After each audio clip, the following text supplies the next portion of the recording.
కార్తీక మాసమందు అరుణోదయ స్నానం ఆచరించిన వారికి చతుర్వది పురుషార్థములు సిద్ధించును. కార్తీక మాసంతో సమానమైన మాసము, వేదములతో సరిదూగు శాస్త్రము, గంగా గోదావరి నదులకు సమానమైన తీర్థము, బ్రాహ్మణులకు సమానమైన జాతియు, భార్యతో సరితూగు సుఖము, ధర్మములతో సమానమైన మిత్రుడును, శ్రీహరితో సమానమైన దేవుడును లేడని తెలుసుకొనుడు. కార్తీక మాసమందు విద్యుత్ ధర్మముగా స్నానాదులు ఆచరించిన వారు కోటి యాగము చేసిన ఫలము పొంది వైకుంఠమునకు పోవుదురు అని అంగీరసుడు చెప్పగా విని మరలా ధనలోభుడు ఇట్లు ప్రశ్నించెను. ఓ మునిశ్రేష్ఠ, చాతుర్మాసస్య వ్రతం అని చెప్పితిరే, ఏ కారణము చేత దానిని ఆచరించవలెను? ఇదివరకు ఎవరైనా ఈ వ్రతం ఆచరించినారా?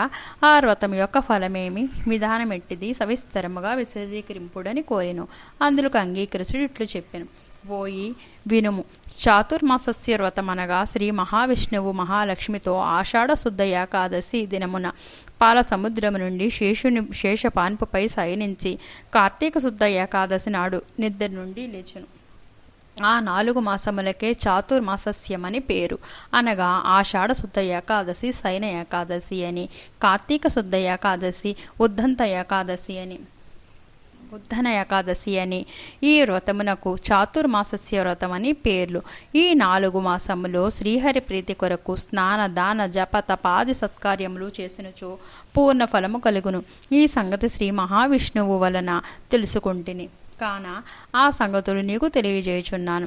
తొల్లి కృతయంబున వైకుంఠమునందు గరుడ గంధర్వాది దేవతలచే వేదములతో సేవింపబడుచున్న శ్రీమన్నారాయణుడు లక్ష్మీదేవి సమేతుడై సింహాసనమున కూర్చుండి ఉండగా ఆ సమయమున నారద మహర్షి వచ్చి పద్మనేత్రుడగు చతుర్భుజుండు కోటి సూర్య ప్రకాశమునుండ ఆగు శ్రీమన్నారాయణకు నమస్కరించి ముకుళిత హస్తములతో నిలబడి ఉండెను.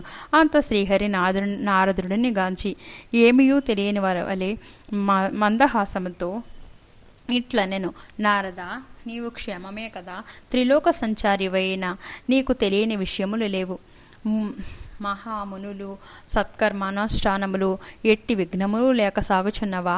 మానవులందరూ విధింపబడిన ధర్మములను ఆచరించుచున్నారా? ప్రపంచమున ఏ అరిష్టములు లేకయున్నవి కదా అని కృష్ణ ప్రశ్నలు అడిగను. అంత నారదుడు శ్రీహరికి ఆదిలక్ష్మికి నమస్కరించి, ఓ దేవా, ఈ జగంబున నీ వెరగని విషయము తెలియనివి లేవు. ఆయనను నన్ను వచింపునకు మునుటకు విన్నవించమంటివి.